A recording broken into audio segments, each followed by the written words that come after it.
এবার দলীয় প্রতীকে ঢাকা সিটি কর্পোরেশন নির্বাচনে মেয়র পদে অংশগ্রহণ করতে যাচ্ছেন কন্টেন্ট ক্রিয়েটর হিরো আলম। রবিবার নিজেই এই তথ্য নিশ্চিত করেছেন তিনি। হিরো আলম বলেন, আমি এবার দলীয় প্রতীক নিয়েই ঢাকা সিটি কর্পোরেশন নির্বাচনে অংশগ্রহণ করার সিদ্ধান্ত নিয়েছি।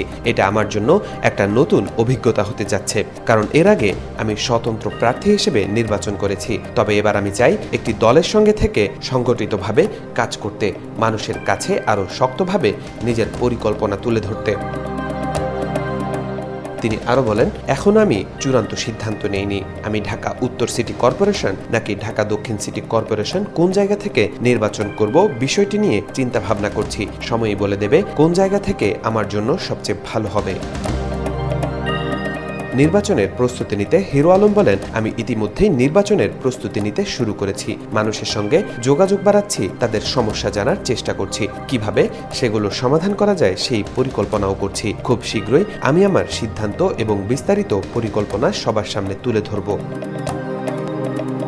কোন দল থেকে নির্বাচনে অংশগ্রহণ করবেন জানতে চাইলে হিরো আলম বলেন, বেশ কয়েকটা দলের সঙ্গে আমার আলোচনা চলছে। আমি চাই জনগণের পাশে থেকে কাজ করতে, তাদের আস্থা অর্জন করতে।